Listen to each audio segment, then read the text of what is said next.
Setelah Pak Sar beres membuang kuah panasnya sembarangan, lalu Pak Sar ini beres-beres lah. Akhirnya Pak Sar pulang. Nah, ketika dalam perjalanan menuju pulang ke rumah, Pak Sar tiba-tiba mengalami sebuah kecelakaan yang luar biasa. Pak Sar meninggal dunia dan Pak Sar meninggal di tempat di mana tempat beliau mengalami kecelakaan yang sangat mengerikan.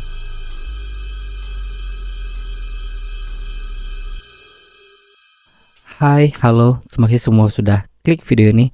Hari ini aku bakalan cerita horor tentang diteror oleh penguasa ataupun Raja Gundurwo. Ya, buat kalian yang baru gabung di channel ini, jangan lupa klik tombol like, komen, dan juga subscribe. Subscribe yang banyak untuk agar channel ini tetap berkembang dan mencapai 10.000 subscriber pertama di bulan ini. Ayo semua bantu subscribe-nya dan supportnya. Dan terima kasih. Kisah ini diawali oleh seseorang yang cukup tua, bisa kita sebut nama itu Pak Suwardi. Pak Suwardi adalah seorang yang penjualan mie ayam yang kebetulan pada hari itu dia mangkal di salah satu daerah yang ada di pantai selatan, yang berhubung juga pada hari itu di daerah pantai tersebut sedang ramai karena pada hari itu adalah masa liburan, sehingga Pak Suwardi pun jualanlah dia di tempat pantai tersebut. Singkat cerita, pada malam harinya dagangan Pak Sar ini habis, dagangan mie ayam Pak Sar ini habis, yang menyisakan cuma kuah panasnya saja. Otomatis Pak Sar pun buang sembarangan nih kuah panas tersebut tanpa membaca doa. Dan ternyata tempat Pak Sar membuang kuah panas tersebut adalah tempat di mana kebetulan anak Gundurwo tersebut melintas, dan nggak sengaja pun si anak Gundurwo itu terkesiram oleh air panas kuah mie ayamnya Pak Sar Suwardi. Setelah Pak Sar beres membuang kuah panasnya sembarangan, lalu Pak Sar ini beres-beres lah. Akhirnya Pak Sar pulang. Nah, ketika dalam perjalanan menuju pulang ke rumah, Pak Sar tiba-tiba mengalami sebuah kecelakaan yang luar biasa. Pak Sar meninggal dunia dan Pak Sar meninggal di tempat di mana tempat beliau mengalami kecelakaan yang sangat mengerikan. Pak Sar ini meninggal dikarenakan ulah dari papanya anak Gundurwo tersebut. Si anak itu ngadu nih ke papanya kalau dia disiram air panas oleh seorang manusia. Ya, Papa Gundurwo ini nggak terima. Bahkan Papa Gundurwo ini punya pangkat dia di daerah Pak Sar mangkal, sehingga Papa Gundurwo itu memerintahkan anak buahnya untuk mencelakai Pak Sar. Pada dasarnya Pak Sar ini dikelabui, matanya itu ditutup oleh makhluk yang ada di daerah tersebut, sehingga ketika Pak Sar melintas seakan-akan tuh jalan sepi, padahal enggak. Ketika Pak Sar melintas, boom, tiba-tiba Pak Sar tuh boom ditabrak oleh truk yang melintas. Bisa dikatakan mata Pak Sar tuh ditutup oleh makhluk utusan dari Papa Gundurwo yang Pak Sar siram anak itu dengan kuah air panas. Ya, bisa kita bilang sebenarnya sih kalau Pak Sar itu nggak sengaja, bahkan beliau tuh nggak tahu kalau ketika dia menuangkan buang air panasnya itu ada anak Gundurwo yang melintas. Singkat cerita, anak yang Gundurwo yang terkena siram air panas kuah mie ayam Pak Sar tuh nggak kunjung sembuh-sembuh. Akhirnya Raja Gundurwo tersebut mengutus anak buahnya ataupun keroncunya untuk mencari obat. Bagaimana sih cara agar anak yang Gundurwo tersebut bisa sembuh dan kuliah itu kembali lagi seperti semula. Dan akhirnya pun Raja Gundurwo memerintahkan untuk mengambil pusaka di salah satu tubuh seseorang, yang bisa kita bilang pusaka tersebut menjadi obat agar anak Gundurwo yang terkena kuah panas tersebut menjadi sembuh.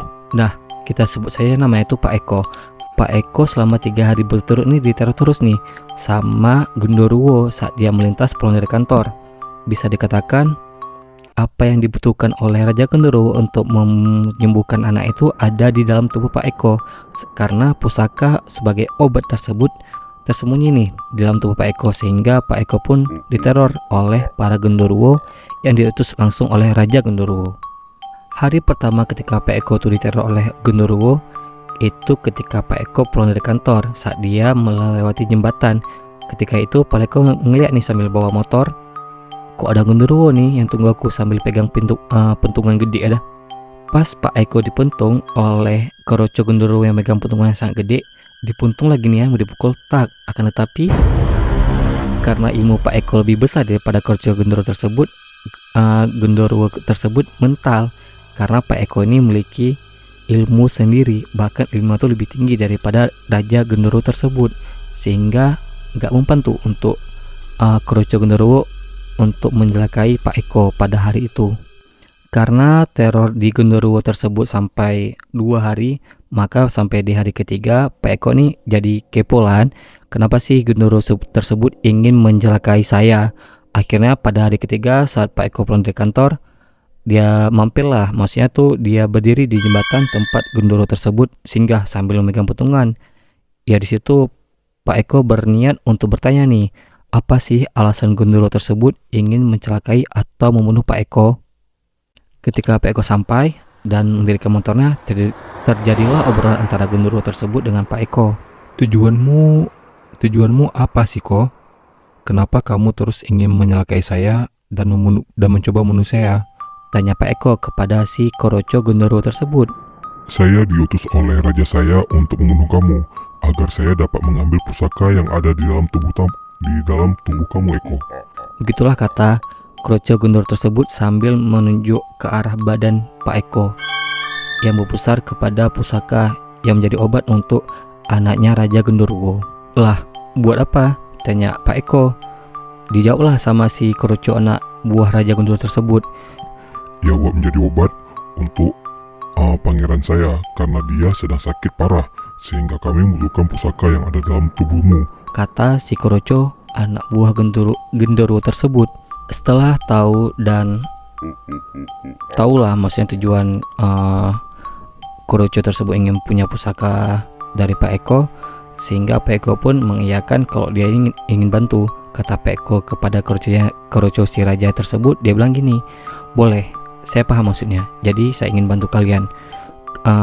Tolong ucapkan kepada rajamu kalau besok jam 12 malam datang ke rumah saya, ucap Pak Eko kepada Koroco Genderuwo tersebut. Di situ Genderuwo tersebut mengiyakan dan tiba langsung hilang dari hadapan Pak Eko. Twing gitu, langsung hilang. Singkat cerita, pada malam besoknya tepat pukul 12 malam ada tamu nih yang datang ke rumah Pak Eko pada jam 12 malam, yaitu 3 tamu. 3 tamu tersebut adalah 3 sosok Genderuwo. Bisa kita bilang yaitu adalah ayahnya Genderuwo, anaknya Genderuwo, dan ibunya Genderuwo. Kok kita bilang sih kayak keluarga yang harmonis ya, tapi bentuknya tidak sama, yaitu Genderuwo. Pak Eko pun tahu kalau tamunya itu bukan manusia. Ya dalam batinnya Pak Eko bilang gini, ya silakan masuk untuk kalian. Pas masuk itu tiba-tiba angin gede banget masuk ke dalam rumah Pak Eko. Dan masuklah ini keluarga Genderuwo tersebut. Dibilanglah sama si Raja Genderuwo kan, dia bilang gini, pagarmu kuat banget ya. Hehe, sambil ketawa Pak Eko jawab, ya dong, biar nggak ada orang yang masuk sembarangan, katanya Pak Eko. Nah, beberapa saat hubungan antara Pak Eko dan Raja Genderuwo tersebut terasa canggung, sehingga untuk mencairkan suasana Pak Eko bilanglah, bagaimana? Kan kamu butuh obat. Apa yang bisa saya bantu nih? Kata Pak Eko kepada si Raja Genderuwo. Dijawab kan sama Raja Genderuwo tersebut, dibilang gini, iya nih, anak saya ini melumpuh kulitnya seluruh badan, diseram oleh orang yang bertanggung jawab, oleh penjual mie ayam. Terus Pak Eko jawab, terus penjual mie ayamnya kamu apakan? Dijawab lagi lah sama Raja Genderuwo, ya saya bunuh dia, saya celakain dia. Terus Pak Eko shock lah, kenapa kamu bunuh? Iya dong, inilah nih anak saya nih.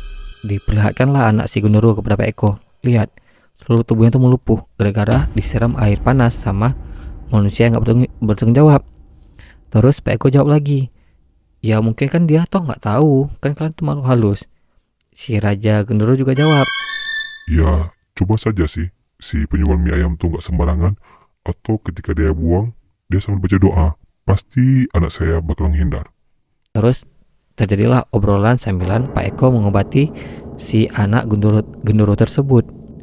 Di situ Raja Genderuwo ngerasa terbantu oleh Pak Eko yang sedang menyembuhkan proses melumpuhnya kulit anak Genderuwo. Dan setelah selesai diobati oleh Pak Eko, Raja Genderuwo ini pamit sambil berkata, Pak Eko, kalau kamu membutuhkan bantuan saya, kamu silakan hubungi saya. Ini ada Koroco saya juga. Tolong kamu nanti kalau butuh apa-apa ataupun butuh bantuan, tolong hubungi saya. Sambil berkata, sambil tersenyum Pak Eko bilang, iya, terima kasih juga. Gitu. Dan akhirnya Raja Genderuwo pun pulang bersama para prajuritnya, dan Pak Eko pun kembali hidup tenang tanpa diteror lagi oleh sosok Genderuwo. Ya begitulah kisahnya. Kisah yang pertama ya. Ini masih ada kisah yang kedua. Hayo, siapa di sini yang suka buang tulang ikan ataupun tulang ayam sembarangan? Kisah ini kisah nyata yang dialami oleh Bu Dewi. Ketika sore hari menjelang maghrib, ketika Bu Dewi ini sedang membersihkan teras rumahnya, tiba-tiba beliau tuh terpeleset dan kuprak gitu. Suara gede banget sampai terdengar dari kamarnya Ratna. Ratna pun lari terberit-berit ingin melihat suara apa sih sebenarnya itu. Ketika Ratna sampai di teras, dia melihat ibunya tuh sedang meris kesakitan. Aduh, sambil memegang lengannya ini. Dan yang buatnya Ratna kaget, tangannya ibu ini lemas gini ya, kayak ada tulang. Padahal cuma kepeleset aja ketika Bu Dewi sedang mengepel lantai ataupun teras menjelang pada maghrib. Ratna pun memutuskan untuk bawa Bu Dewi ini ke puskesmas ataupun ke rumah sakit. Ketika dibawa ke rumah sakit dengan tangannya yang sudah patah, Ratna menjelaskan kondisi fisik ibunya kepada dokter. Ratna jelaskanlah ke dokter, dibilang gini, ibu saya ini kepeleset dok, sehingga membuat tangannya patah. Tapi di situ dokter kayak terheran-heran, gak mungkin loh dek, kalau ibu mau jatuh dari kepleset saat mengepel lantai, gak mungkin luka sampai patah gitu lengannya. Rata-rata kalau luka yang seperti ibumu nih, ya jatuh dari lantai 3 ataupun lantai 2, atau juga bisa karena kecelakaan yang bawa motor tuh sampai 80 km. Gak mungkin ibumu bisa luka seperti itu kalau dia hanya kepleset. Gak mungkin loh dek. 5 kemudian setelah Bu Dewi mengalami peristiwa yang sangat luar biasa sampai membuat tangannya itu patah, ya kalian penasaran gak? Gimana sih kok bisa Bu Dewi jatuh kepleset dan membuat tangan patah? Ini dia ceritanya. Kita flashback lagi kejadian 5 bulan yang lalu. Jadi sebelum kejadian itu, pada malam harinya sebelum Pak Gali itu mendapat kontrak kerja di luar Pulau Jawa, ya Pak Gali kan keluar nih ke teras rumah pada malam hari. Dilihatlah di teras rumah tuh ada kayak tulang-tulang ayam, tulang-tulang ikan. Karena hobinya Bu Dewi itu memberikan makanan kepada kucing liar. Ya Pak Gali itu orang yang sangat bersih, dia nggak senggol lihat hal-hal yang kotor. Sehingga Pak Gali pun sepak sedikit, menggeser tulang ikan tersebut menuju ke tempat sampah, dekat sampah. Srek gitu kan, Pak Gali menggeser tulang ikan dengan kakinya dan langsung di dekat tong sampah. Ternyata Pak Gali ini nggak sengaja nih menendang anak genderuwo yang sedang makan tulang ikan tersebut. Ya karena nggak kelihatan juga sih, ya wajar lah, nggak ada unsur sengaja juga. Mungkin karena anak genderuwonya itu merasa kesakitan karena ditendang oleh Pak Gali, sehingga anak genderuwo tersebut mengadulah ke papa genderuwo, dan terjadilah fenomena ketika Bu Ratna itu kepleset dan tangannya itu diinjak oleh papanya genderuwo. Dan jadi pertanyaan tuh, kok bisa tahu sih Pak Gali kalau dia tuh nendang anak genderuwo? Nah pada 5 bulan kemudian ketika Bu Ratna sembuh, Pak Gali ini tanyalah ke saudara dia yang bisa lihat. Diceritakanlah kalau memang pada maghrib itu kamu salah. Ketika kamu nendang buang tulang itu, kamu nggak sengaja, kamu menyepak anak genderuwo yang sedang makan. Dia laporlah ke papanya, ya papanya nggak terima, dan papanya itu buat celakalah istrimu. Seharusnya yang dicelakakan itu kamu, akan tetapi karena kamu besok langsung pergi keluar Pulau Jawa, yang dicelakakan ya istrimu gitu. Semenjak kejadian tersebut, setelah Bu Dewi sembuh, beliau tuh nggak pernah lagi nih kasih makan kepada kucing liar, ya karena faktor trauma dan juga tangannya itu sakit yang luar biasa ketika beliau diinjak oleh genderuwo. Begitulah akhir dari kisah teror oleh Raja Genderuwo. Jika kalian suka konten ini, silahkan komen. Jika kalian nggak suka, silahkan komen. Dan tetap support channel ini untuk terus berkembang dengan cara subscribe yang banyak, oke? Terima kasih. Thank you for watching. Bye bye.